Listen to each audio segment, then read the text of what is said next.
menyerempet atau menyasar pasal 340, setidaknya 338 pembunuhan biasa gitu. Karena kita tidak mungkin bisa menerima peristiwa itu sebagai penculikan biasa. Saya hari ini sebagai peringatan 2 bulan kami datang ke sini lagi untuk memastikan menyalurkan aspirasi itu, bahwa kepada pelaku dikenakan pasal pembunuhan terhadap dugaan penculikan, pembunuhan terhadap almarhum Ilham Pradipta, Pinca BRI yang terjadi persis 2 bulan yang lalu. Kami bersama keluarga, ini Pak Taufan, ini kakak kandung beliau, ini Pak Iman, mertua, bapak mertuanya beliau, terus ini juga saudara-saudaranya beliau, almarhum begitu. Ya, tapi kalau istri belum siap, kira-kira gitu. Ya, tidak ada alasan lah sebenarnya ya, belum bisa ikut ke sini juga. Tapi kita mewakili korban bahwa satu, kita tetap meminta untuk dikenakan pasal pembunuhan. Yang tertinggi ya pembunuhan berencana, yaitu 340 KUHP. Setidak-tidaknya kalau turun dikit ya pembunuhan. Tidak ada yang lain. Dan kita ke sini ingin bertemu pimpinan penyidik, menyampaikan aspirasi itu. Dan kita dengar bahwa perkara ini sudah pernah dilimpahkan ke Jaksa Penuntut Umum dan diduga informasi yang saya dapat akan ada petunjuk-petunjuk dari jaksa. Dan mudah-mudahan petunjuk jaksa pun juga menyerempet atau menyasar pasal 340, setidaknya 338 pembunuhan biasa gitu.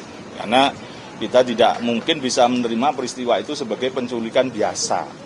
Alhamdulillah kemarin juga kita semesta mendukung ada kasus penculikan di Tangerang Selatan. Ya kalau penculikan itu ya begitu gitu loh, nggak ada yang tewas gitu kan. Nah, maka juga kemudian di BNI gitu kan, yang bobol karena bisa dibujuk ya tidak dibunuh ini. Maka jelas almarhum ini tidak bersedia, dan ada 2 catatan yang ingin saya sampaikan teman-teman yang baru itu adalah satu, bahwa ternyata almarhum itu 3 hari sebelum peristiwa ditemui 3 orang. Salah satunya bernama Denny, ada R, ada W gitu. Nah itu di salah satu minimarket yang bukan tempat kejadian, di minimarket yang lain. Yang kalau itu kan L, kalau yang ini I gitu. Nah membujuk gitu, dan gagal. Nampaknya dari tim 3 orang ini menyampaikan kepada DH bahwa gagal membujuk. Nah kemudian dilaporkan ke C di Kalibata, maka ya berarti kan kalau sudah dikatakan gagal membujuk kan hanya diambil untuk diteror atau diancam lagi untuk dipaksa untuk mau. Tapi kan karena almarhum ini tidak mau kan ya sudah otomatis kan dihilangkan. Jadi pembunuhan itu sudah rasanya kalau dihindari untuk pengenaan pasal pembunuhan kok logika awam aja nggak bisa menerima. Itu yang pertama. Yang kedua, setelah saya telusuri Denny ini ternyata orang Bandung gitu yang pernah dihukum 1 tahun karena dugaan penggelapan, dan dia sudah kira-kira sulit keekonomian terus bergabung dengan kelompok DH ini, dan bahkan dia menyampaikan kepada beberapa orang itu bahwa dia akan kembali kaya raya gitu. Berarti kembali kaya raya kan dalam rangka membobol bank itu. Jadi saya akan minta kelompok D, kelompok pembujuk ini yang 3 orang itu ya harus dikenakan pasal percobaan pembobolan bank. Sementara selama ini mereka hanya saksi, masih baru saksi.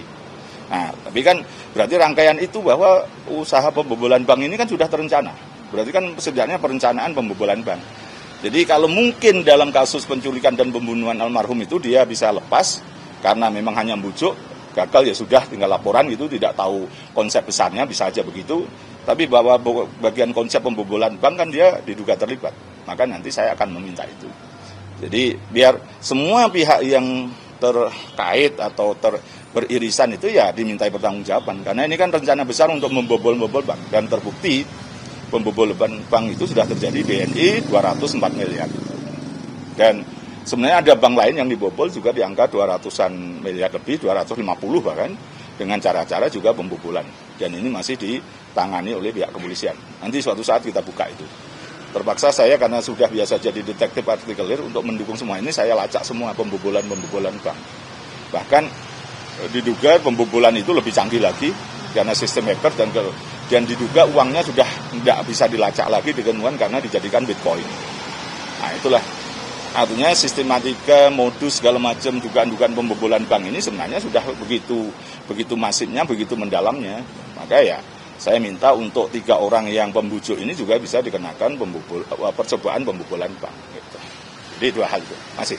Pak, sedikit tadi kan mengatakan bahwa ternyata ada 3 orang yang sekarang statusnya masih saksi ya, yang sebelum membujuk. Apakah dari pihak keluarga dan juga Bapak sendiri menduga bahwa ini sindikat yang jauh lebih besar terorganisir dan sebenarnya banyak mungkin korban-korban lain yang juga belum terlacak atau seperti apa? Iya,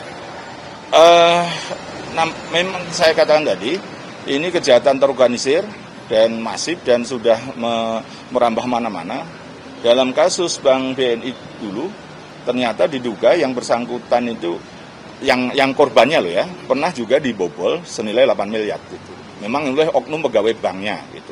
Tapi artinya kan itu sudah 5 tahunan yang lalu misalnya. Nah bisa aja mereka semakin berkembang. Yang oknum tadi dipecat tapi bisa aja udah keluar bertemu lagi dengan pihak lain atau menginspirasi pihak lain gitu untuk semakin masif untuk membobol bank. Karena paling gampang itu sebenarnya kan ya memang bobol bank dan kalau istilah zaman koboi dulu kan bobol bank itu kan tidak merugikan orang, itu hanya merugikan perusahaan kan itu kan. Jadi ini sudah, tapi merugikan juga perekonomian negara nanti, menjadi masyarakat juga ekonomi tidak tumbuh, berturun segala macam kan kita semua juga akan jadi korban. Gitu. Jadi ini harus memang alarm bagi kepolisian dan kita semua bahwa sindikat-sindikat ini sudah sekian besarnya. Bahkan saya pernah meneliti itu pinjol itu yang harusnya itu dananya itu tetap diputar di sini. Ada juga lender yang istilahnya investor gitu, tapi kenyataannya uang hampir 200-an miliar dilarikan ke luar negeri oleh pemilik orang yang luar negeri. Habis itu dia mengatakan bahwa gagal istilahnya bagi hasilnya kurang misalnya gitu. Ternyata dilarikan ke luar negeri. Gitu. Jadi bukan hanya kejahatan yang pihak lain, tapi juga sudah ada kejahatan terorganisir oleh lembaga-lembaganya juga gitu.